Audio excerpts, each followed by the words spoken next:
ओम नमो भगवते वासुदेवाय।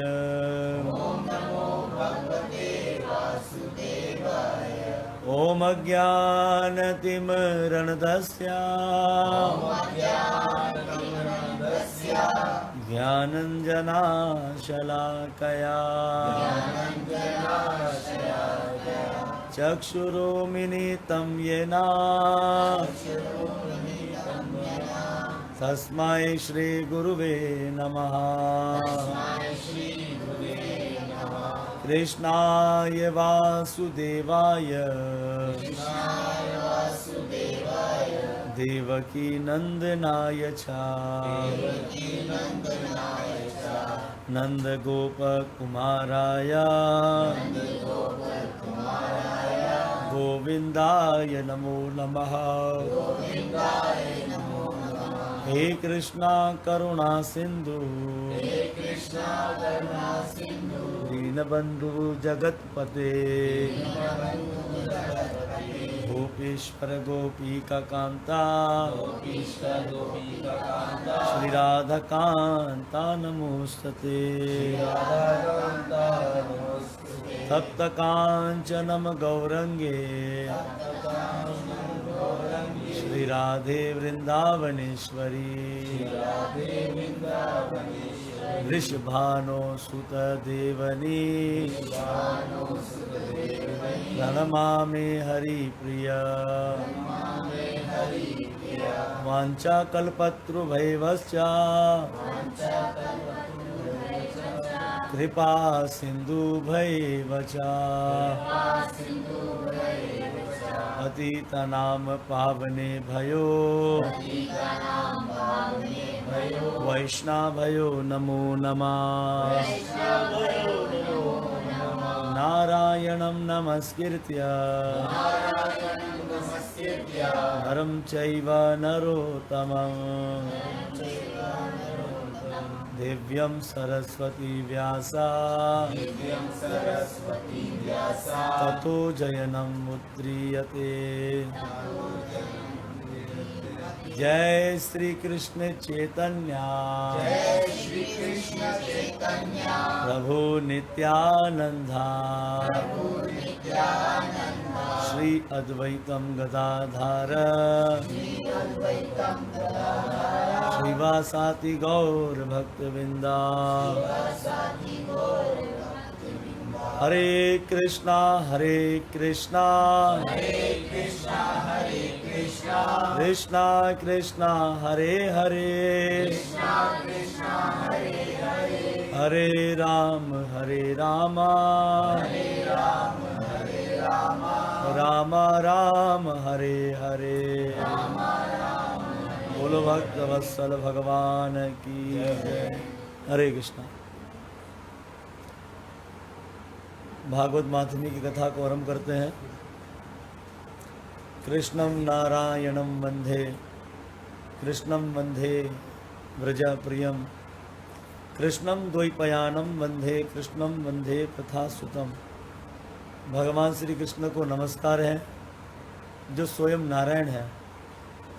भगवान श्री कृष्ण को नमस्कार है जो ब्रज भूमि श्री वृंदावन धाम में अपनी दिव्य लीला करते हैं।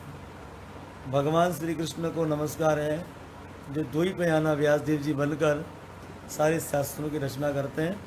और भगवान श्री कृष्ण को नमस्कार है जो अपनी भुआ प्रथा जी के प्यारे ऐसे भक्त वत्सल भगवान श्री कृष्ण को हम बारंबार कोटि कोटि नमस्कार करते हैं। कैसा है भगवान का स्वरूप? सच्चिदानंद रूपाय विश्वोत्पत्त्यादि हेतवे तापत्रयो न विनाशाय श्री कृष्णाय वयम नमः। सतघन चित्तघन और आनंद घन जिनका स्वरूप है ऐसे सच्चिदानंद भगवान को हम बारंबार नमस्कार करते हैं जो संसार को पैदा करने वाले हैं, पालन करने वाले हैं और जिनकी इच्छा से संसार का विनाश हो जाता है। तापत्र यो न विनाशाय श्री कृष्णाय वयम नमः। विनाश संसार का होता है, श्री कृष्ण का नहीं होता। ऐसे भगवान को हम बारंबार नमस्कार करते हैं। कथा का आरंभ होता है पावन तीर्थ नैमी शरण्या में। सोनकादिक 88,000 ऋषि इस पावन तीर्थ में जमा हुए हैं और परम पूज्य श्री सूत जी महाराज जी को ऊंची गद्दी पर बिठाया। सूत जी महाराज जो है वो आयु में छोटे हैं, लेकिन अपनी भक्ति के कारण सूत जी महाराज जी को ये महानता प्राप्त हुई। और सोनक ऋषि जो है वो आयु में बड़े हैं, लेकिन इतनी आयु वाले होकर भी श्री सूत जी महाराज जी के चरणों में विराजमान है। कैसे विराजमान है? जैसे इन्हें कुछ आता ही नहीं है। तो सोनक ऋषि का स्वभाव क्या उत्तम, कथा अमृत रसा स्वाद कुशला। सोनक ऋषि को भगवान की कथा सुनने में बहुत आनंद आता है। और निवेदा भक्ति के अंदर जो पहली भक्ति है वो सुनना। आप लोग पहली भक्ति कर रहे हैं सुनने वाली, और मैं सुनाने वाली दूसरे नंबर पर भक्ति कर रहा हूँ। तो पहली भक्ति क्या है? सुनना। आज श्री सूत जी महाराज जी ऊंची गद्दी पर विराजमान है। सोनक ऋषि ने सूत जी महाराज जी के चरणों में कहा, अज्ञान ध्वांत विध्वंस कोटि सूर्य समर प्रभा सूताख्या ही कथा सारम मम कर्ण रसायन। हे सूत जी महाराज, हम सब अज्ञान के अंधकार में पड़े हैं और आपके पास करोड़ों सूर्य के प्रकाश के समान ज्ञान है। तो आप अपने ज्ञान की एक किरण हमारे हृदय में डाल दें, जिससे हमारा अज्ञान दूर हो जाए। आप ऐसी कथा कहें जिस कथा के सुनने से वैष्णवों को, भक्तों को भक्ति, ज्ञान और वैराग्य की प्राप्ति हो जाए। अब तो कलयुग आ गया है। कलयुग में आयु कम है, श्रद्धा कम है। अब महाराज लोगों का मन भगवान की कथा में नहीं लगता। लोग नरक की ओर जा रहे हैं। बात बात में लड़ते हैं, झगड़ते हैं, मरवा देते हैं। फिर भी कोई ऐसा साधन बताए जिससे उन सबका कल्याण हो जाए। चिंतामणिर लोक सुखम सुरुद्रो स्वर्ग संपदम त्रयश्चितो गुरु प्रीतो वेंकुटम योगी दुर्लभम। यदि चिंतामणि मिल जाए तो चिंतामणि भी क्या कर सकती है? चिंतामणि बड़ी सी बड़ी परेशानी को दूर कर देगी, धन दे देगी, दौलत दे देगी। लेकिन चिंतामणि से कहा जाए कि भगवान को दे दो, चिंतामणि कहेगी भगवान मेरे पास नहीं। तो जिस चिंतामणि के पास भगवान नहीं, तो वो चिंतामणि किस काम की? और कल्पवृक्ष, उस कल्पवृक्ष की छाया के नीचे रहकर जो कामना करो, मकान, दुकान, नौकरी, छोकरी, जो कामना कर लो, कल्पवृक्ष आपकी हर कामना को पूर्ण कर सकता है। लेकिन कल्पवृक्ष से कहें कि क्या आपके पास भगवान है? बोले भगवान नहीं है। तो किस काम का वे वृक्ष? ना मणि में वो शक्ति है, ना वृक्ष में वे शक्ति हैगी। लेकिन शक्ति किस में है? बोले सदगुरुदेव महाराज की कृपा हो जाए तो सबसे दुर्लभ क्या है? भगवान का धाम। उससे दुर्लभ भगवान का दर्शन वो सरलता से, आसानी से मिल जाता है। इसलिए हे सूत जी महाराज जी, वे कृपा गुरुदेव की आपके ऊपर है और आप वे कृपा हमारे ऊपर कर दीजिए। महाराज प्रसन्न हो गए। श्री सूत जी महाराज, हे वैष्णव में पूजनीय श्री सोनक ऋषि, आपने जीवों के कल्याण के लिए बड़ा सुंदर प्रश्न किया है और अब हमसे भी रहा नहीं जा रहा, इसलिए सावधान हो जाए। कौन कह रहे हैं? सूत जी महाराज। जब हम किसी को कोई कीमती वस्तु देते हैं तो देने वाले को कह देते हैं सावधान, होशियारी से लेकर जाना, संभल के लेकर जाना, बहुत कीमती वस्तु है। तो आज ये कीमती खजाना श्री सूत जी महाराज जी भागवत का कहने जा रहे हैं, लेकिन ऋषियों को कहा होशियार हो जाए, सावधान हो जाए। कि काल व्याल मुखाग्रास त्रास निर्णाक्ष है तवे श्रीमद् भागवतम शास्त्र कलो कीरेण भाषितम कीड़े शुकेन भाषितम। काल के मुख में पड़े हुए जीवों के लिए उत्तम साधन है, वो है भागवत की कथा। हम सब किसके मुख में पड़े हुए? काल के मुख में। किसी के पास कोई गारंटी कार्ड नहीं, कितनी जिंदगी है इसकी, किसी के पास कोई गारंटी कार्ड नहीं है। तो हम सब कहाँ पड़े हैं? काल के मुख में। अब हमारी ज़िंदगी का तो कुछ पता नहीं है, तो हमें जो ज़िंदगी मिली है उस ज़िंदगी में हम भगवान से जुड़ जाएं। फुर्सत मिलेगी नहीं कभी भी काम से, एक समय दे दो और प्रेम कर लो राम से। तो जीवन तो बहुत कीमती है, मिलने वाला नहीं। हम सब काल के मुख में पड़े हुए हैं, लेकिन सूत जी महाराज जी कहते हैं कि उन सबका कल्याण होगा वो होगा भागवत की कथा से। तो भगवान की कृपा से 4 मरतबा आपने श्रीमद् भागवत को श्रवण किया और अब 5वीं बार आप इस कथा को श्रवण करने जा रहे हो पुरुषोत्तम मास में, तो आप पर विशेष भगवान की कृपा है। तभी भगवान बार बार आपके घर में ये कथा के लिए ये इस अपने आप को यहाँ लेकर आ रहे हैं। ये विशेष भगवान की आपके ऊपर कृपा हैगी।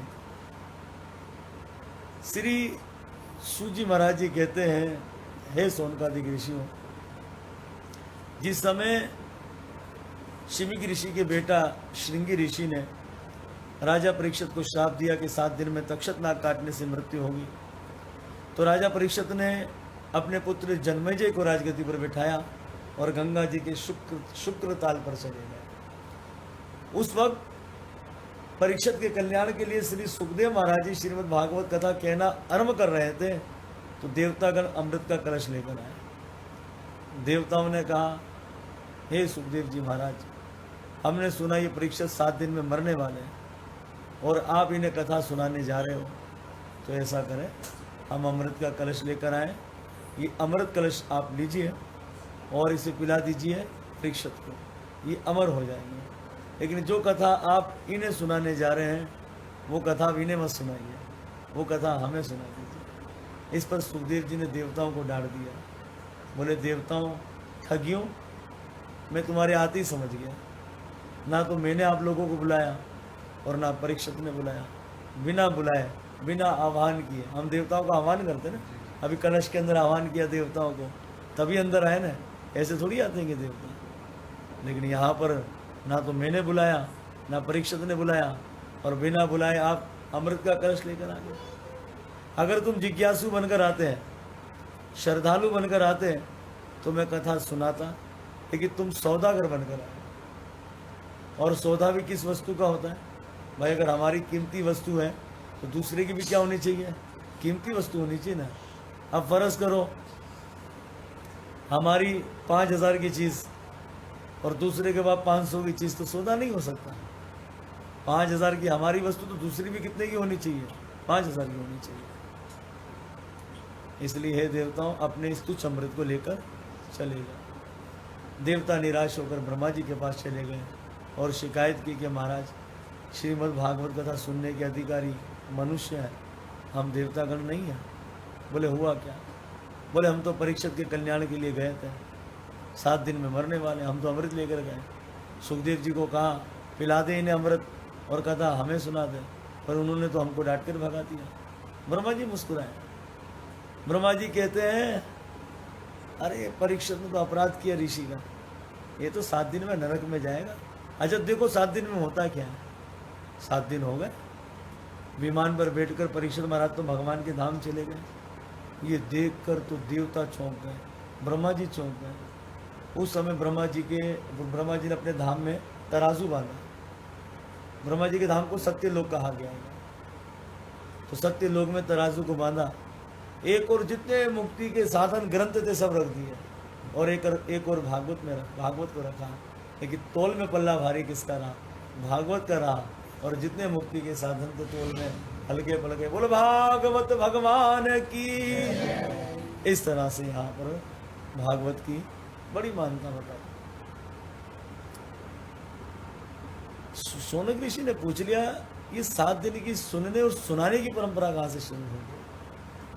तो श्री सूची महाराज जी कहते हैं, देव ऋषि नारद जी और कुमार गणों के द्वारा। ये तो सुनकर शौनक ऋषि चौंक गए। बोले, देव ऋषि नारद जी 2 घड़ी से अधिक तो कहीं टिकते ही नहीं है, 2 मिनट से अधिक कहीं रुकते ही नहीं है। और कुमारगण हरि शरणम, जब उनके पिता ने कहा भाई गृहस्थी आश्रम में चले जाओ, गृहस्थी आश्रम को स्वीकार नहीं किया, कथा सुनाने का बैठ गया 7 दिन तक। और देव ऋषि नारद जी सारा काम धंधा छोड़कर 7 दिन तक सुनने कैसे बैठ गए? तो अब जो कथा कहते हैं विशालापुरी बद्रीनाथ। विशालापुरी किसको कहते हैं? बद्रीनाथ। एक समय विशालापुरी एकदा ही विशालाया चत्वारिशयो मला सत्संगार्थ समायाता दद्र सुशस्त्र नारदम। एक समय क्या हुआ, विशालापुरी बद्रीनाथ में 4 कुमार आए। किसकी इच्छा से? बोले सत्संग की इच्छा। आप जब पूजन अकेले में कर लोगे, लेकिन सत्संग के लिए तो सुनने वाले और सुनाने वाला होना चाहिए। अब सुनाने वाला बैठा है, सुनने वाले नहीं है, सत्संग नहीं हो सकता, कथा नहीं हो सकती। सुनने वाले बैठे हैं और सुनाने वाला नहीं, तब भी कथा नहीं हो सकती। तो सत्संग का अर्थ यह है कि सुनने वाला और सुनाने वाला होना चाहिए। और एक बात और, आप वीडियो के माध्यम से बहुत लाभ है, लेकिन जो लाभ खुद बैठकर जो कथा में आनंद जो आता है, उस लाभ का तो आनंद ही अलग होता है महाराज। तो इस तरह से यहाँ पर जो है 4 कुमार जब बद्रीनाथ आए, तो चारों ऋषियों ने क्या देखा कि देव ऋषि नारद जी उदास मन बैठे हैं, बड़े चिंता मगन बैठे हैं देव ऋषि नारद जी। उस वक्त जो है, उस वक्त जब चारों कुमारों ने देखा देव ऋषि नारद जी को चिंता मगन, तो देव ऋषि नारद जी के करीब गए चारों कुमारों। तो क्या देखते हैं कि देव ऋषि नारद जी जो हैं, कभी परेशान होकर यहाँ घूम रहे हैं, कभी वहाँ घूम रहे हैं, हरे कृष्ण, यहाँ घूम रहे हैं, वहाँ घूम रहे हैं देव ऋषि नारद जी। और हरे कृष्ण, कभी खड़े हो रहे हैं, कभी बेचैन होके जो है यहाँ तहाँ टहल रहे हैं। उस समय जब चारों कुमार देव ऋषि नारद जी के पास गए, पूछ लिया, महाराज आप इतनी चिंता मगन क्यों हो? आप तो हमें इस तरह से परेशान दिखते हो जिसका धन दौलत आदि सब कुछ चला गया, यानी कि करोड़पति से सड़कपति बोलते हैं, सड़कपति बन गया। आप तो संत, आपका दर्शन करने से, संतों का दर्शन करने से, पूजन करने से, उनकी वाणी को सुनने से लोगों की चिंताएं दूर हो जाती है। अब संत बोले हम ही परेशान हैं, तो लोग अपनी चिंताएं किसको सुनाएंगे? आप इतने चिंता मगन क्यों हैं? उस समय देव ऋषि नारद जी ने कहा, आपने ठीक कहा, मैंने स्वर्ग आदि लोकों से उत्तम इस मृत्यु लोक को चुना और हम यहाँ सत्संग की इच्छा से आए। तो हम सबसे पहले कहाँ गए? तीर्थ धामों पर, पुष्करम चा प्रयागम चा काशी गोदावरी तथा हरिक्षेत्रम कुरुक्षेत्रम श्रीरंग सेतु बंधनम। मैंने सारे तीर्थ धामों पर क्या देखा? पुष्कर, प्रयाग, काशी, गोदावरी, इन सब तीर्थ धामों पर अधर्मी लोग, और अधर्मियों के होने से तीर्थ धाम की जो दिव्य शक्ति है ना, वो ज़ाया हो घटने लगी। फिर हमने सोचा चलो संतों का संग करते हैं, लेकिन संतों का संग क्या करें? बोले हमने क्या देखा? ब्रह्मचारी महाराज के बच्चे, त्यागी बाबा का महल और मोनी बाबा उनके आश्रम से शोर की आवाज़। हमने सोचा ये खुद फंसे हैं, दूसरे को क्या निकालेंगे। तो चलो गृहस्थियों की स्थिति क्या है, शादीशुदा लोगों की। वहाँ गए तो क्या देखा हमने? घर घर में महाभारत। बोले किस किस की? बोले पति पत्नी, पिता पुत्र, बहन भाइयों में, परिवारजनों में महाभारत हो रही है। रिश्ते के नाम पर सौदा होता है, जहाँ सौदा पड़ जाए वहीं पर रिश्ता हो जाता है। साले सलाहकार बने और पत्नी का चलावा चलता है। इसलिए माता पिता की खटिया या तो खेत में या किसी तीर्थ धाम में। हमने जब इस प्रकार से अधर्म देखा तो हम अपने मन को तसल्ली देने के लिए श्रीधाम वृंदावन गए। वृंदावन में यमुना जी के किनारे हमने क्या देखा? एक सुंदर युवती, बड़ी खूबसूरत लड़की थी महाराज। तारीफ करना मानो सूरज को दिए दिखाने वाली बात, लेकिन दुख रो रही है और 2 बूढ़े पुरुष उसकी गोद में बेहोश पड़े। अब हमने सोचा चलो जाकर इसके शोक को सुन लेना चाहिए। अब जब जाने लगे हैं तो विचार किया ये तो सारी स्त्रियां हैं, और माता जियों के बीच में अगर कोई शोक की बात हो जाए तो रोने लग जाती है, कोई खुशी की बात हो जाए तो मुस्कुराने लगती है। अभी रो रही है और हम चले जाएं और कहीं हमको डांटना दे, हे ब्रह्मचारी जी तुम्हारा हमारे बीच में क्या काम? तो भगवान ये विचार आते ही हम आधे रास्ते से मुड़कर जाने लगे। उस समय उस युवती ने हमें पीछे से आवाज़ लगाई, हे ऋषिवर रुक जाओ, कुछ क्षण रुक जाओ और मेरे दुख को सुन लो। देव ऋषि नारद जी गए, बोले आप कौन हैं? ये बूढ़े पुरुष कौन है? और ये जो स्त्रियां आपको मोर पंख से चामर से आश्वासन समझा रही है, कौन है? उस समय उस स्त्री ने कहा कि हे नारद ऋषि, मेरा नाम भक्ति है। बोलो भक्ति महारानी की जय। मेरा नाम भक्ति है और ये मेरे दो बेटा है, ज्ञान और वैराग्य। और ये जो आप स्त्रियां देख रही हो, गंगा है, यमुना है, गोदावरी है, सरस्वती है, नर्मदा, सिंधु, कावरी नदियां हैं, तीर्थ धाम की नदियां हैं, जो स्त्रियों का रूप लेकर मेरे यहाँ आई मेरे शोक को दूर करने के लिए। हे नारद ऋषि, दक्षिण भारत में मेरा जन्म हुआ, कर्नाटक में सयानी हूँ, महाराष्ट्र में सम्मान मिला, और गुजरात में मैं हो गई बूढ़ी। लेकिन जब मैं गुजरात का त्याग कर करके, गुजरात में मुझे कहीं मानता नहीं मिली, गुजरात का त्याग कर कर जब मैं श्रीधाम वृंदावन में आई, वृंदावन की भूमि पर पग धरते ही मैं तो सुंदर युवती हो गई, पर दुख, मेरे बेटा ज्ञान वैराग्य ये हो गए बूढ़े। हे देव ऋषि नारद जी, ये तो बड़ी दुख की बात है। माँ जवान और बच्चे बूढ़े, वास्तव में माँ को बूढ़ी और बच्चों को जवान होना चाहिए, यही मेरे शोक का कारण है। और अब तो मैं सोच रही हूँ विदेश में चली जाऊँ। अरे देव ऋषि नारद जी चरणों में गिर गए, मैया विदेश में मत जाओ, इस वृंदावन को छोड़कर मैं जगत में आपकी महिमा प्रकट कर देता हूँ। अरे मैया, आप वृंदावन आई हो, श्री कृष्ण का धाम, और श्री कृष्ण आपसे करते हैं प्रेम, इतना प्रेम करते हैं श्री कृष्ण आपसे कि उन्होंने मुक्ति को आपकी नौकरानी बना दिया। लोग मुक्ति के पीछे पागल हो रहे ना, मुक्ति नौकरानी है। किसकी नौकरानी? बोले भक्ति की। भक्ति मिल गई, सब कुछ मिल गया, और वही आसान तरीका कोई करना नहीं चाहता। बड़े बड़े साधन कर रहे हो, आसान साधन क्या? वो है भक्ति, सब कुछ मिल जाएगा। मैया इतना प्रेम करते हैं, पति से पतित हो, पापी से पापी हो, भले कसाई हो, लेकिन आप चली जाओ, कृष्ण ये नहीं देखते कि कसाई है या कोई पाप आत्मा है या मुक्त आत्मा है।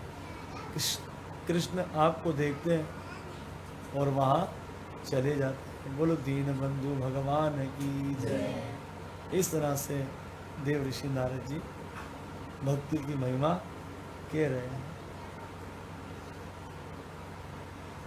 भक्ति जी कहती है कि ये कलयुग इतना दुष्ट है, राजा परीक्षित ने इसको आने क्यों दिया?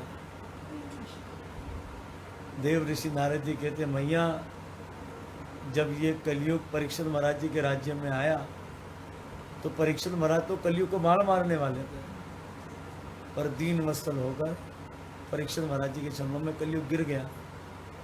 परीक्षित महाराज को दया आ गई, पूछ लिया तुम्हारे अंदर अच्छाइयाँ क्या और बुराइयाँ क्या? कलयुग ने कहा बुराइयाँ? बोले बुराई के पुल बांध दो, इतनी बुराइयाँ मुझ में, और अच्छाई केवल एक है। यत् फलम नास्ति तपसा न योगिना समाधिना तत्फलम लभते संयम कलो केशव कीर्तना। जो फल तपस्या से मिलता था, यज्ञ से मिलता था, समाधि लगाने से मिलता था, बड़े बड़े व्रत करने से मिलता था, वो फल कलयुग में केवल हरे कृष्णा कृष्णा कृष्णा हरे हरे, हरे राम राम राम हरे हरे। इसको बोलते हैं कलयुग, जिसमें भगवान के नाम का जप कीर्तन करो। जय सीताराम। कलयुग केवल हरि गुण गाहा, गावत नर पावहि भवता। कलयुग में केवल भगवान के नाम का जप करने से, कीर्तन करने से जीव भव सागर से पार उतर जाता है। इसी प्रकार से ये रामचरितमानस में लिखा है, ब्रह्म नारद पुराण में लिखा है 38वें अध्याय में श्लोक नंबर 126 है।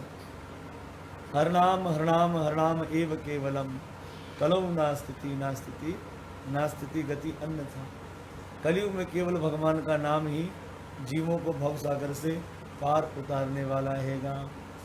गरुड़ पुराण के अर्चा कांड के अध्याय 223 में भी लिखा है, कीर्तना कीर्तनादेव कृष्णस्य महाबंधनम परिज्यते। कलियुग के मनुष्य भगवान श्री विष्णु की पूजा नहीं करेंगे, उन सभी का विश्वास पाखंड में बढ़ जाएगा। सबका विश्वास किस में बढ़ जाएगा? पाखंड में। जो सरल उपाय है उसको नहीं करेंगे, पाखंड में ज़्यादा चले जाएंगे। सूची ने कहा, हे ब्राह्मणों, ये कली काल दोषों से भरा हुआ है, इसके अंदर अच्छाइयाँ नहीं है, बुराइयों से भरा हुआ है। किंतु इस दोषपूर्ण युग में एक महान गुण भी है, वे गुण है भगवान श्री कृष्ण का संकीर्तन। हरे कृष्णा कृष्णा कृष्णा हरे हरे, हरे राम राम राम हरे हरे। सतयुग में जो फल ध्यान से मिलता था, त्रेता युग में जो जप से मिलता था, द्वापर युग में जो सेवा से मिलता था। अच्छा, जप क्या है? जप मंत्रों का बताया, नाम संकीर्तन का मंत्रों का। द्वापर युग में जो सेवा से मिलता था, और कली काल में केवल वे गुण लीला और नाम संकीर्तन से ही मिल जाता है। यानी कि भगवान की लीला चरित्र सुनने से और उनके नाम संकीर्तन से मिल जाता है। कितना आसान उपाय है। पद्म पुराण के स्वर्ग कांड में लिखा है, अध्याय का नाम है नाम संकीर्तन की महिमा। मनुष्य श्री विष्णु के उत्तम नाम का जप करके संपूर्ण मंत्रों का जप का फल पा लेता है। अगर इंसान श्री विष्णु के नाम का जप कर ले तो वो सारे मंत्रों के फल को पा लेता है। भगवान के सामने ऊंचे सुर से उनके नाम का कीर्तन करते हुए जो नाचता है, मनुष्य गंगा आदि नदियों के जल की भांति सारे संसार को पवित्र कर देता है। अगर जो लोग श्री कृष्ण के सामने, उनके सामने नित्य करते हुए ऊंचे सुर से उनका नाम जप करते हैं, तो जैसे गंगा सबको पवित्र कर देती है ना, ऐसे गंगा आदि नदियों की तरह वो सारे संसार को पवित्र कर देता है।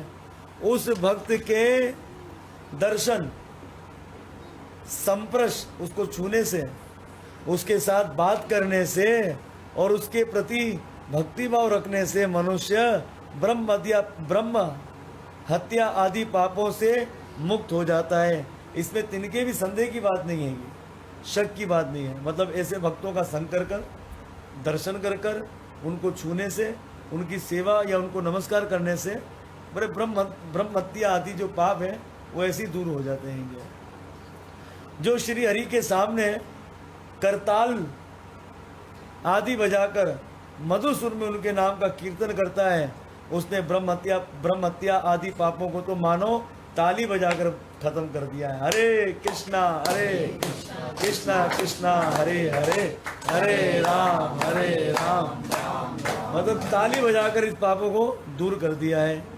श्री कृष्ण का नाम सब तीर्थों में परम तीर्थ है। जिन्होंने श्री कृष्ण नाम को अपनाया है वे पृथ्वी को तीर्थ बना देता है। जिन्होंने श्री कृष्ण के नाम को अपना लिया है, पद्म पुराण में लिखा है, उसने क्या बना दिया? तीर्थ बना देता है।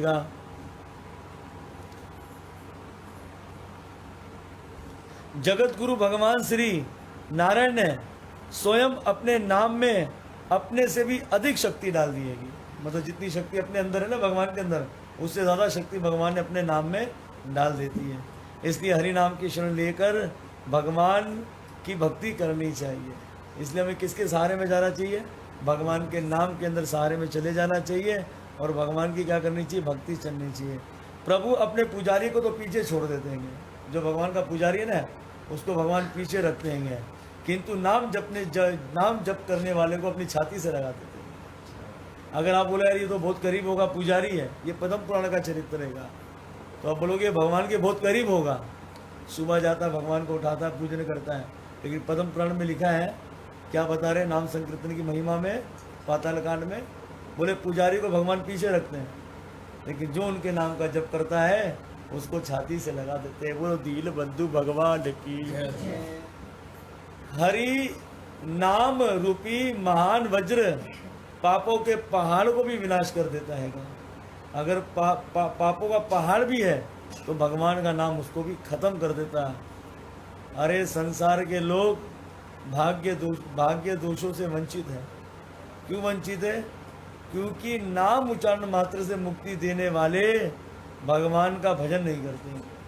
बोले वो लोग बेचारे माया जाल में फंसे हुए हैं, और बदनसीब है जो इतना आसान तरीका नहीं अपनाते हैं।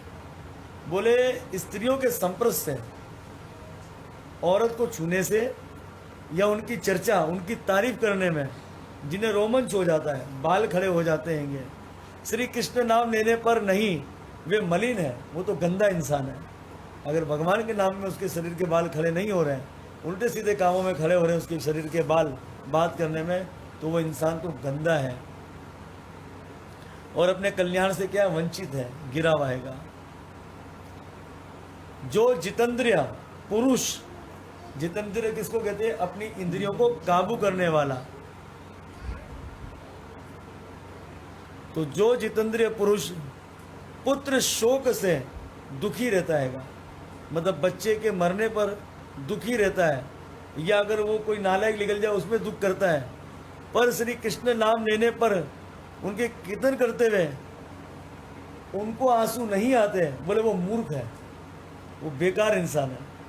मतलब बच्चे के गम में रो रहा है लेकिन भगवान के नाम कीर्तन में नहीं रोता, उसको मूर्ख बता दिया, मूर्ख है।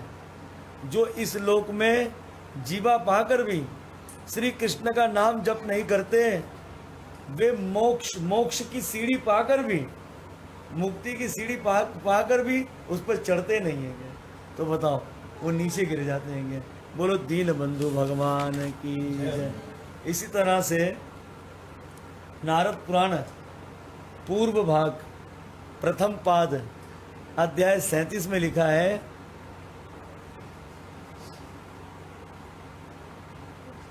जो दुनियावी ऐशो आराम में अंधे हो रहे हैं, जिनका चित्त माया में फंसा हुआ है, उन मनुष्य के संपूर्ण पापों का नाश भगवान का एक नाम ही सुनने से दूर हो जाता है। हरे कृष्णा कृष्णा कृष्णा हरे हरे, राम राम। इसी तरह वराह पुराण के 140वें अध्याय में लिखा है कि भगवान के कीर्तन में इसी मास में, इसी पुरुषोत्तम मास में एक चंडाल और एक ब्रह्म राक्षस का उद्धार हो गया। एक समय एक चंडाल था, वो भगवान के मंदिर में रात्रि में जप करने जा रहा था, कीर्तन करने। राक्षस ने कहा मैं तुझे खाऊंगा। उसने कहा देखो मेरा रोज का नियम है, मैं जो है भगवान के मंदिर में कीर्तन करता हूँ, तो तुम मुझे खा जाओगे तो मेरा नियम टूट जाएगा। मैं अपना नियम पूरा कर कर आ जाऊँ, तुम मुझे खा लेना, मेरा नियम मुझे पूरा करने दो। तो ब्रह्म राक्षस उसकी ताक में और वो भगवान के भजन में मस्त। तो उसका चिंतन किस में था? उसको, उस चंडाल को खाने के लिए। और चंडाल का चिंतन भगवान के नाम में था। वो उधर नाम कर रहा है, वो उसका चिंतन कर रहा है, उसका तो उद्धार हुआ, उसका भी उद्धार हो गया। इतनी महिमा बताइए नाम संकीर्तन की। और हम इधर परेशान है, हमारे घर में भूत है, हमारे घर में ये है वो है। अबे भूत है, अबे कथा तो करवाओ, सुनो तो सही, सारे भूत भाग जाएंगे, क्या ख्याल है? अब हम कहते हैं भूत पिशाच निकट नहीं आवे, न महावीर जब नाम सुनावे। अब हम बोल रहे हैं इतना बड़ा लंबा चौड़ा 40 पढ़ते हैं, और यही हनुमान जी से पूछ लिया जाए आपके अंदर ताकत कहाँ से आती है? हनुमान जी बोलते जय श्री राम, इतना बोलते हैं, उनके अंदर एनर्जी आ जाती है। तो जो हनुमान जी काम कर रहे हैं वो काम नहीं करेंगे, हनुमान जी के 40 पढ़ेंगे। तो कहने का अर्थ है इतनी महिमा बताइए। अच्छा, इसी तरह से कली संतरोपनिषद, कली संतरोपनिषद ये यजुर्वेद की शाख है उपनिषद जो है। इस उपनिषद में 3 मंत्र हैं। तो इस उपनिषद में लिखा है मंत्र हरे कृष्णा कृष्णा कृष्णा हरे हरे, हरे राम। तो देखा जाए तो यजुर्वेद का मंत्र है ये। किसका मंत्र है? यजुर्वेद का मंत्र है, और इसको भी पढ़ता ही नहीं है, दूसरे मंत्र चाहिए। ये ऐसा मंत्र है, इसका आप कीर्तन भी कर सकते हो, इसको गा भी सकते हो, इसके हवन भी कर सकते हो, इससे ध्यान भी कर सकते हो, और इससे पूजन भी कर सकते हो। पद्म पुराण में लिखा है अगर शमशान में कोई जाए और कोई क्रिया करने वाला नहीं हो तो सिर्फ उसमें बोलना हरे कृष्णा कृष्णा कृष्णा हरे हरे, बस इतना लिखा है। हरे कृष्णा कृष्णा कृष्णा हरे हरे, इतना बोलना है बस, उसका हो गया जय सीताराम। लेकिन भगवान की कृपा से हम तो पूरा मंत्र पढ़ते हैं, उधर तो सिर्फ 8 अक्षर लिखे हैं, बोल दो लेकिन हम तो 16 अक्षरों का मंत्र जप कर रहे हैं, लेकिन यही कुछ होता ही नहीं, दूसरे मंत्र चाहिए, दूसरे को। अब देखो भगवान की कृपा से इतने घंटे घंटे अगर बोल रहे हैं तो क्या करते हैं, इसी मंत्र का जप करते हैं, मस्ती अपनी मस्ती में, और दूसरे मंत्र पढ़ते ही नहीं है। पर जो हम कर रहे हैं वो वाला नहीं चाहिए उनको, उनको कुछ दूसरे वाला चाहिए और नया चाहिए, तो ये मंत्र रहेगा। इसी तरह से श्री चैतन्य चरितमृत की आदि लीला के अध्याय 17 में लिखा हैगा, कली काले नामे रूपे कृष्ण अवतारे, नाम हते हये सर्व जगत निस्तारे। बोले कलयुग में भगवान श्री कृष्ण जो है नाम के अंदर प्रवेश कर गया, जो अपना नाम है ना उसमें प्रवेश कर गए, कल्याण कर देंगे। तो यहाँ पर हमें इस सरल तरीके को हमको अपना लेना चाहिए और भगवान के नाम को जप करना चाहिए। कैसे करें, बोले कोई पाबंदी नहीं है। बाहे कुबाई अनक आहलस नाम जपत मंगल विसी रस। इसलिए नाम जप करें, आप सबका कल्याण हो जाएगा। और यहाँ पर देवऋषि नारद जी कहते हैं भक्ति मैया को कि कलयुग में ये उत्तम गुण देखा, इसलिए परीक्षित महाराज जी ने छोड़ दिया उसको। भक्ति मैया बड़ी खुश हो गई। भक्ति मैया कहती है, जय हो देवऋषि नारद जी, आपकी जय हो। आपकी कृपा से कयादु नंदन प्रहलाद 5 साल की आयु में भगवान को प्राप्त कर लिया, गुरु बन गए 5 साल की आयु में। आपने ही मंत्र दीक्षित कर दिया ध्रुव जी को, और 5 साल में भगवान को उसने भी प्राप्त कर लिया। इसलिए मेरे बालकों के ऊपर भी आप कृपा कीजिए। उस समय देव ऋषि नारद जी ने कहा, बोले मैया कोई कृष्ण छोड़कर चले थोड़ी गए। क्या कृष्ण ने कौरव की तुझ सभा में द्रौपदी की लाज नहीं रखी? अपने भक्त गजेंद्र के लिए श्री कृष्ण जो है हाथी अपना हरि अवतार में आ गए, अपने भक्त प्रहलाद के लिए खम्भे से निकल कर आ गए। इसलिए आप श्री कृष्ण की शरणागति में जाओ, वही सबके दुख को दूर करने वाले हैं। फिर देव ऋषि नारद जी ने वेद के मंत्रों को पढ़ा, उठो ज्ञान उठो वैराग्य, नहीं उठे। गीता के श्लोकों को बार बार कहा, गीता के श्लोकों को सुनने से उनमें चेतना आती थी, लेकिन बूढ़े और कमज़ोर होने से दोबारा बेहोश हो जाते थे। इसी तरह से आकाशवाणी हुई कि नारद बिना सत्कर्म के नहीं जागेंगे, और सत्कर्म करने के लिए किसी साधु पुरुष की खोज करो। तो आकाशवाणी ने तो देव ऋषि नारद जी को और परेशान कर दिया। सत्कर्म कौन सा, ये नहीं बताया। साधु पुरुष कौन सा, ये भी नहीं बताया। तो अब तो देव ऋषि नारद जी परेशान होकर घूम रहे। जिस संत को कहते हैं भक्ति का शौक कैसे दूर हो, ज्ञान वैराग्य बूढ़े हैं कैसे जवान हो। तो कोई कान में उंगली धर देता, कोई प्राणायाम खींचकर बैठ जाता, पर उत्तर किसी ने नहीं दिया। क्यों? सबको ऐसा लग रहा कि हमारी परीक्षा तो लेने नहीं आ गए। तो देव ऋषि नारद जी कहते, भगवान मैं घूमते घूमते इस बद्रीनाथ पर आया, तो यही मेरी चिंता का कारण है। चारों कुमार हंसने लग गए, बोले इतनी सी चिंता के लिए तुम शोक करते हो, इसका उपाय हमारे पास है। बोले क्या उपाय है? बोले भागवत की कथा। देव ऋषि नारद जी मुस्कुराने लगे, भागवत की कथा? बोले भागवत की कथा तो मैंने भी अपने पिता से सुनी है, भागवत तो मुझे भी पता है, भागवत तो वेद का अंश है। जब उपनिषद सुना दिया, वेद सुना दिया, गीता सुना दिया, तो भागवत से क्या होगा? उस समय कुमार गणों ने कहा भागवत वेद का अंश है, पर भागवत वेद का पत्ता नहीं, लकड़ी नहीं, भागवत जो है वो वेद का फल है। अब आम कितना मीठा होता है, आम की लकड़ी भी मीठी होती है, इसलिए हम उसको हवन में इस्तेमाल करते हैं। आम का पेड़ का जो पत्ता है वो भी मीठा होता है। अब किसी का दिल करे दिसंबर में आम खाने को, दिसंबर में आम तो मिलने वाला नहीं। बोले वो कथा में सुना है, मीठा होता है लकड़ी और पत्ते। बोले आम नहीं तो क्या हुआ, पत्ते खा लेंगे या डंडी खा लेंगे। और कोई मूर्ख हुआ तो बोले आम नहीं हुआ तो क्या माजा तो है वो पी लेंगे, आम का स्वाद मिल जाएगा।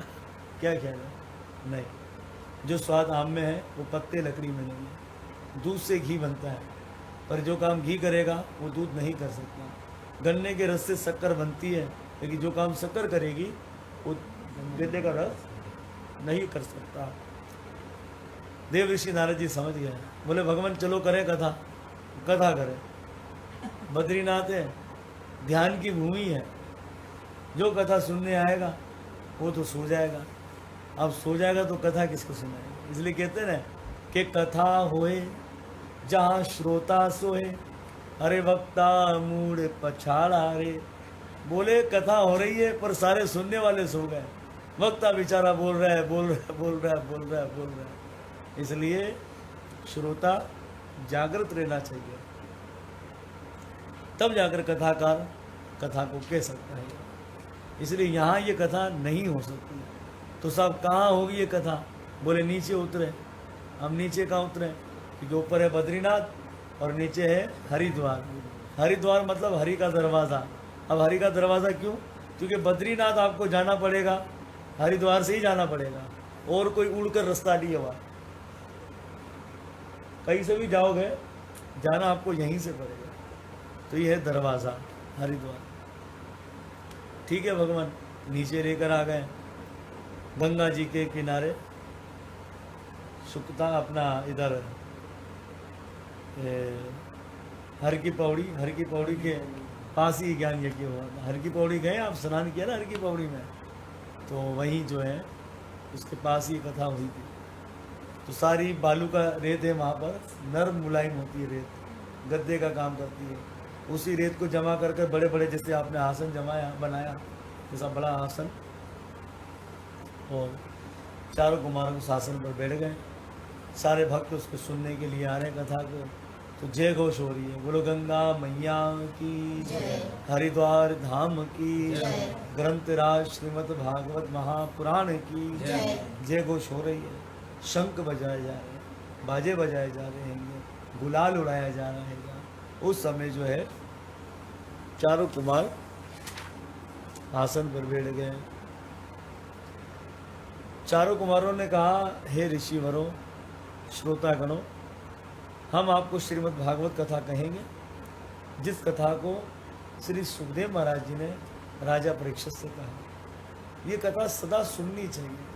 सदा सेव्य श्रीमद् भागवती कथा, यस्य श्रवण मात्रेना हरिश्चितम समाश्रते। सदैव इस कथा को सुनना चाहिए। बोले क्यों? बोले सुनने से भगवान हमारे चित्त के अंदर से हमारे मन में आकर बैठ जाते हैं, चित्त में आकर बैठ जाते हैं। और जब चित्त में ही भगवान आ जाएंगे तो चित्त यहाँ वहाँ जाने वाला नहीं है। इस तरह सदैव सुनना चाहिए। उसी वक्त पीछे से एक आवाज़ आई, श्री कृष्ण गोविंद हरे मुरारी, हे नाथ नारायण वासुदेवा। इस मंत्र की गूंज आई। पीछे देखा, जो भक्ति मैया शोक कर रही थी वो उस पंडाल में नाच रही थी, और जो उनके बच्चे बूढ़े हो गए थे वो जवान हो गए। उस समय भक्ति मैया ने चारों कुमारों को नमस्कार किया, और नमस्कार कर कर पूछ लिया, आपने सबको आसन दे रखा है, मैं कहाँ जाकर बैठूं? कुमारों ने कहा कि जितने लोग ये विराजमान हैं सुनने वाले, उन सबके हृदय में जाकर बैठ जाओ, अकेली मत जाना, बच्चों को भी ले जाना। बोले बच्चे ज्ञान और वैराग्य इन्हें भी लेकर जाएं। इसलिए जो लोग भागवत कहने सुनने की इच्छा को जागृत करते हैं, भक्ति मैया उनके हृदय में चली जाती है अपने पुत्र ज्ञान वैराग्य के द्वारा, ज्ञान वैराग्य के संग, और उन्हें शक्ति प्रदान करती है। ऐसी भक्ति मैया और उनके पुत्रों को हम बारंबार नमस्कार करते हैं। बोलो दीन बंधु भगवान की जय। भक्ति का शोक दूर हो गया, ज्ञान वैराग्य जो बूढ़े थे वो जवान हो गए। ये देखकर देव ऋषि नारद जी चौंक गए और कुमारगणों को पूछ लिया, क्या भागवत से किसी जीव का कल्याण हुआ? कुमारगण कहते हैं, जीवित प्राणी के लिए तुम पूछ रहे हो? बोले भागवत ने तो ऐसे जीव का कल्याण कर दिया जिसने अपने जीवन में पाप की अन्यथा कभी पुण्य ही नहीं किया हो, और पाप करने से मर गया, प्रेत बन गया। भागवत ने उसका कल्याण कर दिया उस जीव का, और जो जीते जी सुन ले तो उसकी तो बात ही अलग है। बोला भाई सुनाइए सरकार कैसे उस जीव पे कृपा हुई। तो यहाँ पर प्रश्न आता, तुंगभद्रा नदी, इसके किनारे एक ब्राह्मण देव थे आत्मादेव शर्मा जी। इनकी पत्नी का नाम था धुंधली। धन दौलत की कोई कमी नहीं, कमी संतान की, संतान नहीं थी। गौ माता को पाला, वो भी बांझ। वृक्ष लगाया,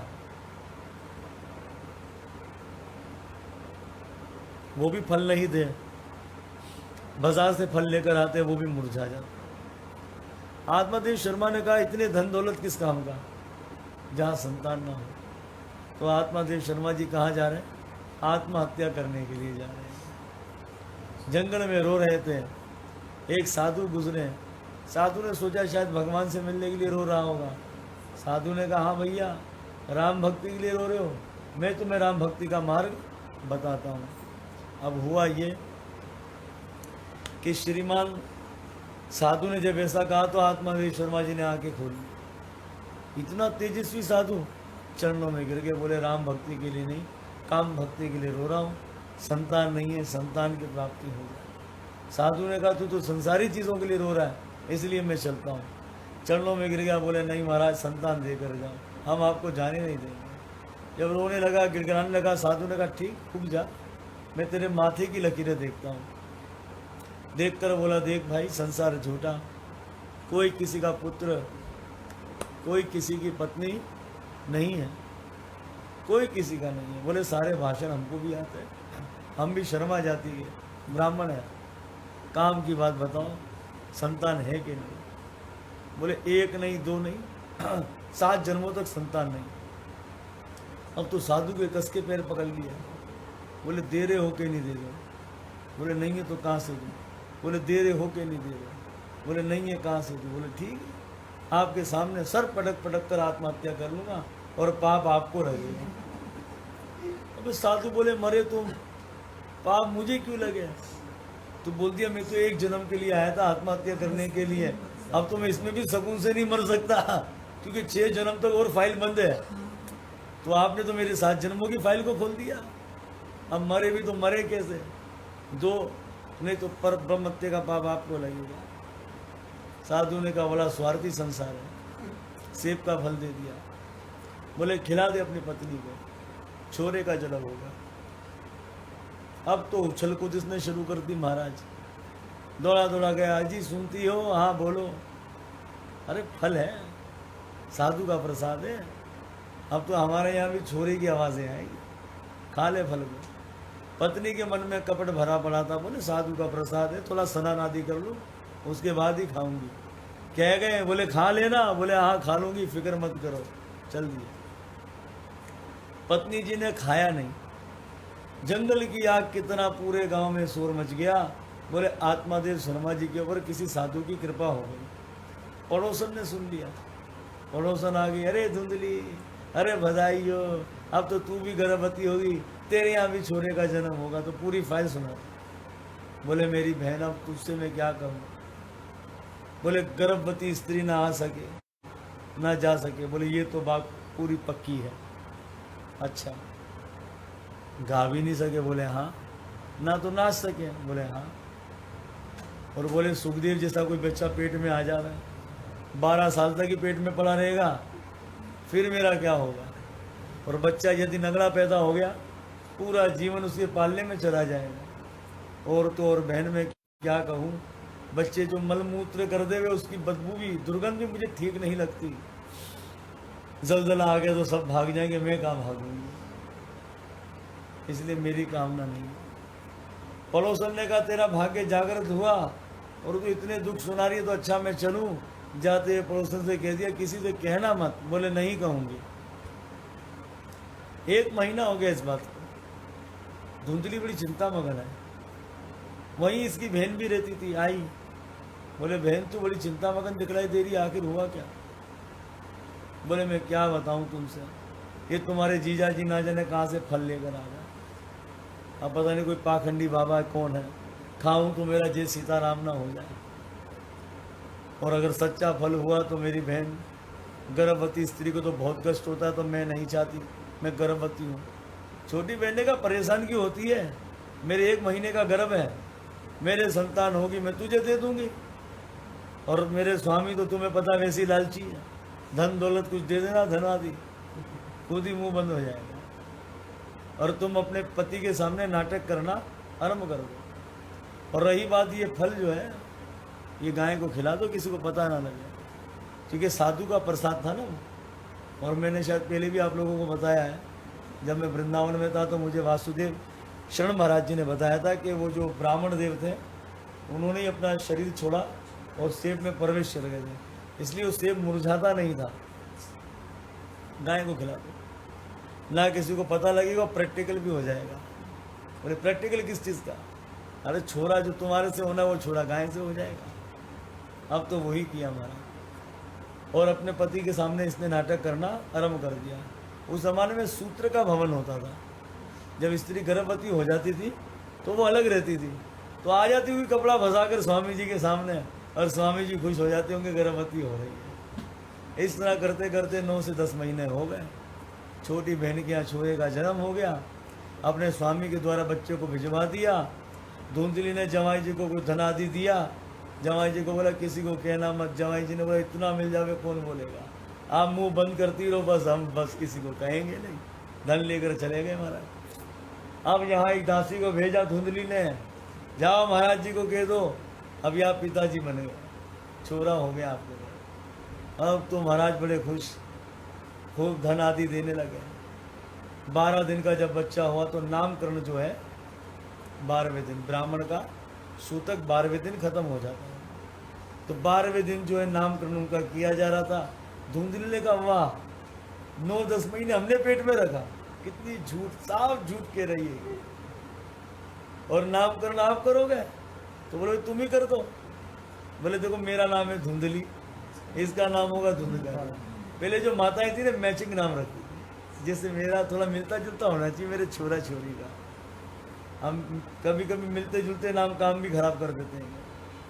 खुद का नाम क्या है? धुंधली, धूल, और इसका नाम रख दिया धुंधकारी, सदैव कष्ट देने वाला नाम रख दिया हमारा। गाय को जो खिलाया था फल, 3 महीने में गाय ने भी एक बच्चे को जन्म दे दिया। बच्चा था तो पूरा इंसान की तरह, कान थे गाय की तरह, इसलिए उनका नाम रख दिया। बोलो कंकारण महाराज की जय। अब तो लोग दूर दूर से आए उस बच्चे को देखने के लिए। बोले जय हो आत्मादेव शर्मा, बच्चे नहीं तो नहीं हुए तो पत्नी ने भी छोरा दे दिया, गाय ने भी छोरा दे दिया है। इस तरह से महाराज इस बच्चे को देखने के लिए आए। बच्चे बड़े हुए, गुरुकुल में भेज दिया। अब गौकर्ण महाराज जी तो संत का प्रसाद था, वो तो साधु बन गया पंडित जी, और वो बन गया राक्षस दुष्ट। एक दिन पिता को कहा धन दे, बोले नहीं दूंगा, तो एक झापट कनपटी पे रख दी। दूसरी मर्तबा बोला तो दूसरी कनपटी पर कनपटी लाल कर दी उसकी महाराज दबा के। अब पिताजी बोले ऐसा दुष्ट बच्चा नहीं हो तो अच्छा है। सारे घर के बर्तन ठीकरे लिए और बेच दिए। अब आत्मादेव शर्मा जी फिर जा रहे हैं। बोले कहाँ जा रहे? बोले आत्महत्या करने के लिए। बोले पहले क्यों करने गए थे? बोले नहीं था। बोले अब क्यों जा रहे? बोले नालायक ने जन्म ले लिया इसलिए जा रहा हूँ। इसलिए हमारे साधु कहते हैं जननी भक्त जन जो, नहीं तो बांझ रही। अगर तुम अपने गर्भ से बच्चे को जन्म देती हो तो भगत को जन्म देना, और भगत को नहीं देना चाहती हो जन्म चरसीमा वाली को दोगे तो इससे जब हो ही नहीं तो अच्छा है। ये हमारे संत कहते हैं। इसलिए हम बोलते हैं हमारा बच्चा मिनिस्टर बन जावे, प्रोफेसर बन जावे, डॉक्टर बन जावे, पता नहीं क्या क्या बन जावे बच्चा। ये नहीं बच्चा भगत बन जावे। बच्चा भगत बनेगा, प्रोफेसर भी बन जाएगा, ना जाने जो कुछ भी बन जावे, सब कुछ बन जाएगा, लेकिन भगत बनना चाहिए पहले, ठीक है ना? तो अब भगत बनेगा। ये छोरा जो है लॉकडाउन में घर में बैठा बैठा फूलता जा रहा है। हरे कृष्णा कृष्णा कृष्णा हरे हरे, हरे राम। सही बात है, डॉक्टर भी बन सकता है, भगत सब कुछ बन सकता है, लेकिन नहीं। 2 हांडी कौन पकावे घर के अंदर भाई? क्या कहते, डबल हांडी हो जाएगी। लिहाजा उस समय गौकर्ण महाराज जी ने अपने पिता आत्मादेव शर्मा जी को सुंदर ज्ञान का उपदेश दिया। बोले आत्महत्या करने से अच्छा है आत्मा राम भजेतम, भगवान जी का भजन कीजिए, भगवान की कथाओं को श्रवण करें, भगवान के भक्तों का संग करें, एकांत में रहें, इसी में आपका कल्याण होगा। वन में चले गए, संतों का संग किया, भगवान की कथाओं को सुना और आत्मादेव शर्मा को मुक्ति मिल गई। बोलो दीन बंधु भगवान की जय। अब घर में 3 लोग हैं, धुंधकारी, धुंधली और गौकर्ण महाराज जी। एक दिन धुंधकारी ने अपनी माँ से पूछा, वो पिताजी ने धन का गला रखा था जमीन में, कहाँ है? बेटा नहीं है। एक कनपट्टी पर चमाटा दिया भरकर, कहाँ है? बोले नहीं है। फिर आपको तो दूसरा ही मारा होगा। क्या क्या अब तो ये बेचारी बोले ये तो कनपट्टियों पर दे देकर मुझे ऊपर पहुंचा देगा। बोले बेटा अभी अंधेरा, मैं बूढ़ी, नज़र कम आवे, सुबह होने दे, मुझे पता कौन सी निशानी है, सुबह बताऊं कि धन का गला कहाँ रखा जमीन में। हमारा यही हुआ, बेचारी सारी रात करवट ले रही है, सारी रात करवट ले रही है। क्यों? बोले सुबह ये मुझे मार देगा। अब किसी को पैसा मिलने वाला हो, सारी रात नींद नहीं आएगी। अब कोई टेंशन में हो तब भी नींद नहीं आएगी। छोरा नहीं पड़े सही तब भी नींद आएगी। छोरी मोटी नहीं होवे फिर भी नींद नहीं आएगी। स्वामी जी की तबीयत ठीक नहीं है फिर भी नींद नहीं आएगी। तो ये होती है चिंता, इसमें भी नींद नहीं आती है, और चिंतन, इसमें भी नींद नहीं आती है। तो चिंता में नींद नहीं आना और चिंता करना, ये हमारे शरीर को कष्ट देता है, ये हमको कब्र तक पहुंचा देगा। चिंता चिता समान है और चिंतन हमें भगवान तक लेकर चला जाता है। बोलो दीन बंधु भगवान की जय। इसने सोचा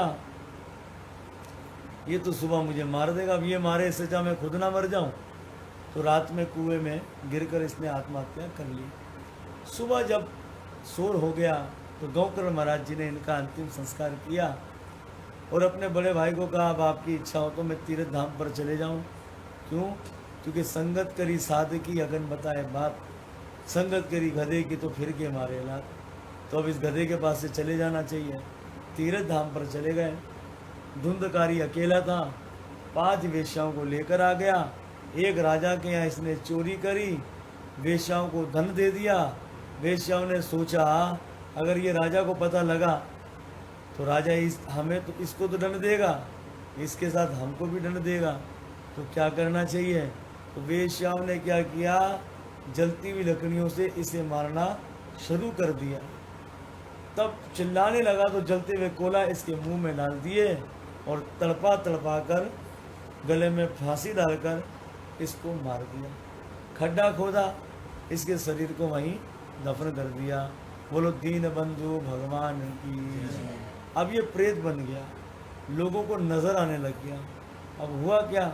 हुआ ये कि ये बात गौकर्ण जी के कानों तक चली गई। गौकर्ण महाराज जी जिस तीर्थ धाम पर जाते थे, इसका श्राद्ध करते, जल तर्पण करते, इसका पिंडदान करते थे। एक दिन तीर्थ धाम से जब गौकर्ण महाराज जी रात को घर में आए, अंगना में सो रहे थे।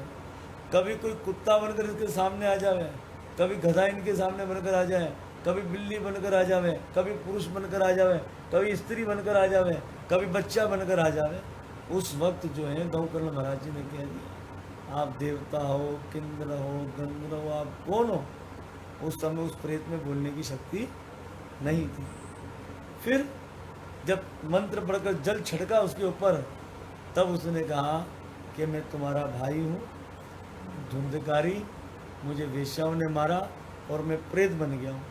मुझे सर्दी लगती है, गर्मी लगती है, भूख लगती है, प्यास लगती है, इसलिए मेरी मुक्ति का कोई उपाय करो। उस वक्त जो है गौकर्ण जी ने कहा कि मैंने तो तेरे पिंड संस्कार आदि सब कुछ किए, इस पर भी तुम मुक्त नहीं हुए। धुंधकारी ने कहा मैं इतना बड़ा पापी हूँ, इन सब साधनों से मेरी मुक्ति नहीं होने वाली, तुम कुछ उपाय कीजिए। उस समय श्री गौकर्ण महाराज जी ने विद्वान पंडितों से पूछा। पंडितों ने कहा कि तुमने इतना कुछ कर लिया, ये मुक्त नहीं हुआ, तो इसका उपाय हमारे पास नहीं, आप सूर्य देव की आराधना करो। सूर्य देव का ध्यान किया, सूर्य देव प्रकट हो गए। सूर्य देव ने कहा तुम्हारा भाई प्रेत योनि से मुक्त होगा अगर तुम सप्ताह भागवत का आयोजन करो। बोलो भागवत भगवान की जय। इस तरह से सूर्य देव ने कह दिया। गौकर्ण महाराज जी ने 7 दिन की कथा का आयोजन किया। सारे बंधु बांधु जो थे, रिश्तेदार आदि गांव वाले, सब कथा सुनने के लिए आए। जैसे ही कथा सब सुन रहे थे उस समय ये प्रेत भी आया। ये हवा के रूप में था, इसको बैठने की जगह नहीं मिली तो वहीं 7 गिठानों वाला एक बांस था, ये उसमें प्रवेश कर गया। पहले दिन की कथा सुबह जब आरंभ हुई और शाम में जब विश्राम हुई कथा, तो बांस की एक गिठान फटी तो उसमें देवता का सर नजर आया, जिसके माथे पर मुकुट था, कानों में कुंडल थे, बड़ा खूबसूरत था, सिर्फ मुस्कुरा रहा था, कुछ बोल नहीं रहा था। इस तरह से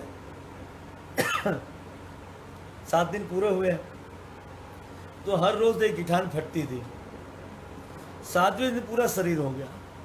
अब जैसे ही वो बाहर आया तो गौकर्ण महाराज जी के चरणों में नमस्कार करने लगा। गौकर्ण जी ने कह दिया देवता होकर मेरे चरणों में नमस्कार क्यों करते हो? उस समय कहा मैं कोई देवता नहीं, मैं तुम्हारा बड़ा भाई दूधकारी हूँ और इस कथा के द्वारा मैं प्रेत योनि से मुक्त हो गया।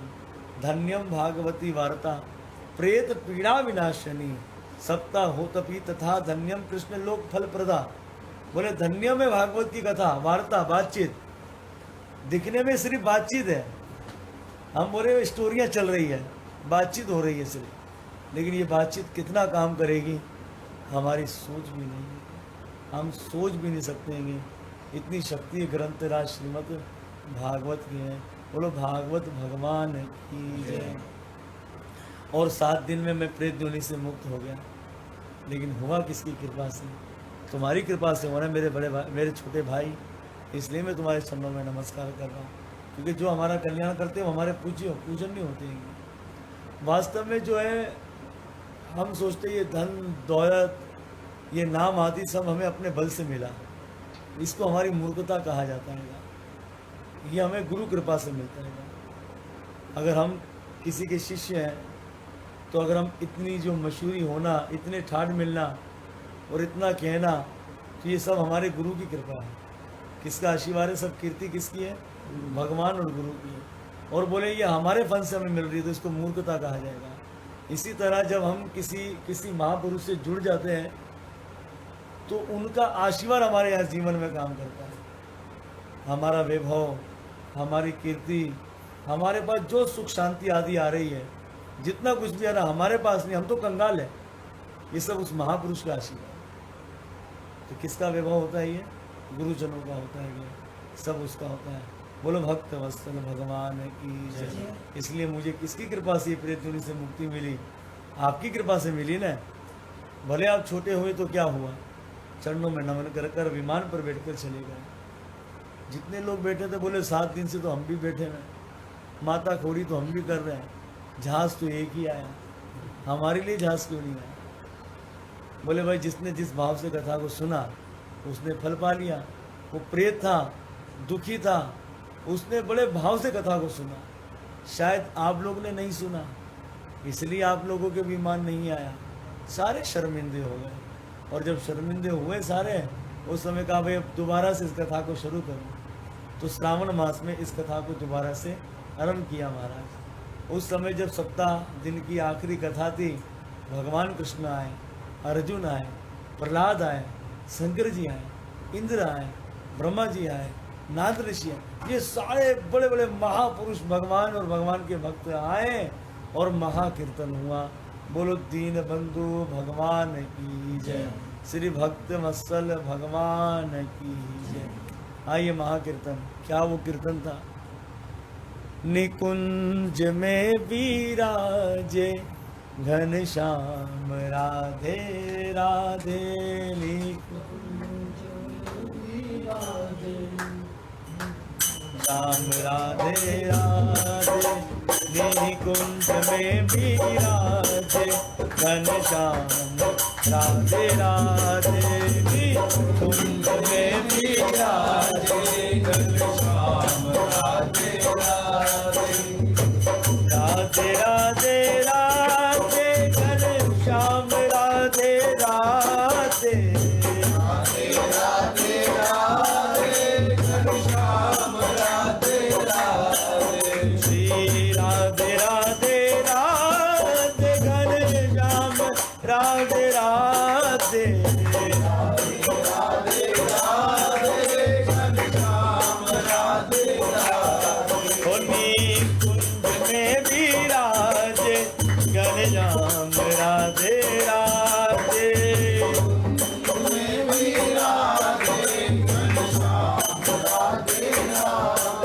श्री राधे राधे राधे तू श्याम से मिला दे राधे राधे राधे तू श्याम से मिला दे श्री राधे राधे राधे तू श्याम से मिला दे राधे राधे राधे तू श्याम से मिला दे निकुंज में विराजे घनश्याम राधे राधे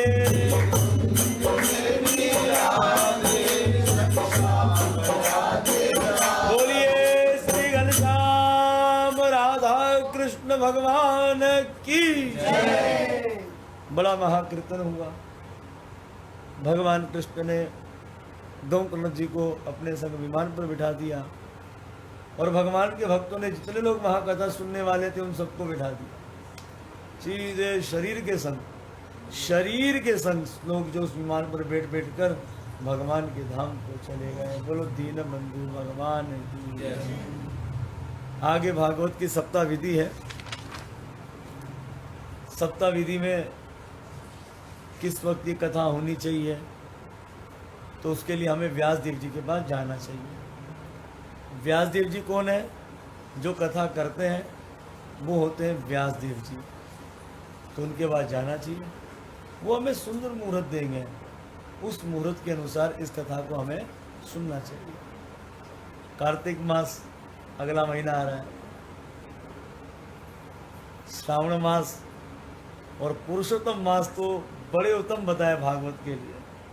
वैसे तो कभी भी आप सुन सकते हो, भागवत में कोई प्रतिबंध नहीं है, लेकिन कुछ महीनों की बड़ी महानता बताई गई है कि उस महीनों में भागवत का होना तो अहोभाग्य। पुरुषोत्तम मास में आनंद मिल रहा है और अहोभाग्य नेक्स्ट टाइम भी जिन भक्तों के घरों में कथाएं हैं, कथाएं पूरी फिक्स हो गई है, तो वहाँ पर भी भगवान की कृपा से कार्तिक मास में ये आनंद होगा। लेकिन वो लोग भी बदनसीब नहीं है जिनके यहाँ आम दिन में भी ये कथा होगी, क्योंकि भागवत की कथा है, ग्रंथराज की कथा है, तो इसके अंदर शुभ अशुभ की कोई बात नहीं है। इस कथा का कभी भी आनंद ले सकते हैं। ब्राह्मण शालिग्राम इनका पूजन करना चाहिए, ब्राह्मण का ही पूजन करना चाहिए, भगवान शालिग्राम का पूजन करना चाहिए। भागवत पे तुलसी पत्र चलाने चाहिए और जो है भगवान शालिग्राम पर तुलसी दल चलाना चाहिए। और विष्णु सहस्त्र नाम एक सूत्र, भगवान विष्णु के जो 1000 नाम बताए महाभारत में, उसका पाठ चलते रहना चाहिए। नहीं तो ओम नमो भगवते वासुदेवाय, इस मंत्र का जप चलते रहना चाहिए सप्ताह दिन में, जब तक भागवत हो रही है, ताकि कोई बाधा ना आ जाए कथा में। वक्ता को, कथा कहने वाले को कथा इस ढंग से कहना चाहिए ताकि लोगों को समझ में आए।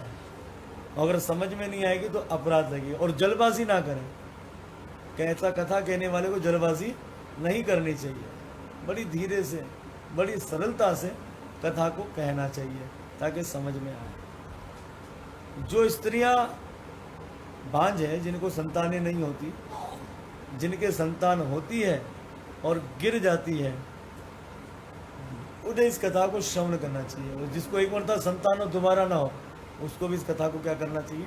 सुनना चाहिए। जिन्हें काल सर्प दोष लग जाए, मांगलिक दोष लग जाए, केतु मादी शनि आदि जिस किस्म की भी कोई महादशा लग जाए, उनको भी इस कथा को श्रवण करना चाहिए। वे दोषों से उनको छुटकारा मिल जाता है। और अगर किसी का कोई प्रेत बन जाए, वो तंग कर रहा हो प्रेत, उस प्रेत की शांति के लिए भी ग्रंथराज की कथा की बड़ी महानता बताई गई है कि उस प्रेत को मुक्त कर सकती है। और आपने देखा कि धुंधकारी प्रेत उन्हीं से मुक्त हो गया।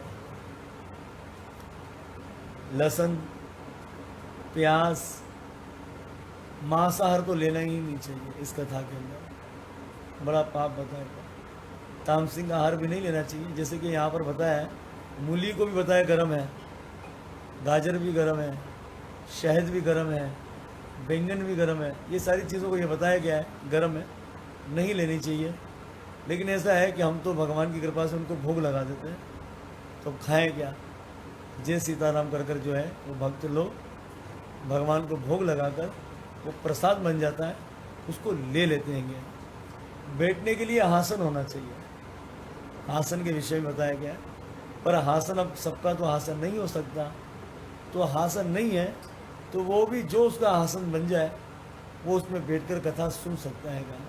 नियम है कथा को सुनने का, चाहे बैठकर कुर्सी पर बैठकर या नीचे बैठकर कहीं भी आप इस कथा को श्रवण कर सकते हैं, कोई अपराध नहीं है, सिर्फ सुनना है। शर्त क्या है? सुनना है, सुने।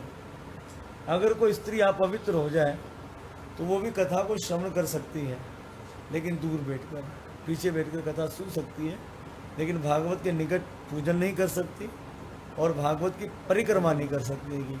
लेकिन वो दोनों फल उसे पीछे बैठकर सुनने में मिल जाएगा। भागवत में कोई पाबंदी नहीं है, चाहे ब्राह्मण हो, वैश्य हो, शूद्र हो या क्षत्रिय हो, किसी भी वर्ण का हो, वो भागवत कथा को सुन सकता है, कोई पाबंदी नहीं है। बोलो दीन बंधु भगवान की जय। केवल शर्त है कथा को सुनना। इस तरह से जो है सप्ताह विधि के विषय में बताया गया। तो भगवान की कृपा से बड़े विस्तार से आप सबने इन कथाओं को जो है श्रवण किया, इस महात्म्य की कथा को। तो भगवान की कृपा से जो है आज इस महात्म्य की कथा को जो है प्रथम दिन की कथा में विश्राम देते हैं। पद्म पुराण में महात्म्य कहा गया है 6 अध्यायों के अंदर। तो आज इस ज्ञान यज्ञ को यहाँ पर विश्राम करते हैं। तो भगवान ने चाहे कल से जो है वो 6 से 9 बजे का जो है इस ज्ञान यज्ञ का समय होगा, ताकि हमें ज़्यादा समय मिलेगा और हम ज़्यादा इस कथा को श्रवण करेंगे। हरे कृष्णा कृष्णा कृष्णा हरे हरे, हरे राम राम राम। बोलिए भागवत भगवान की जय। हरे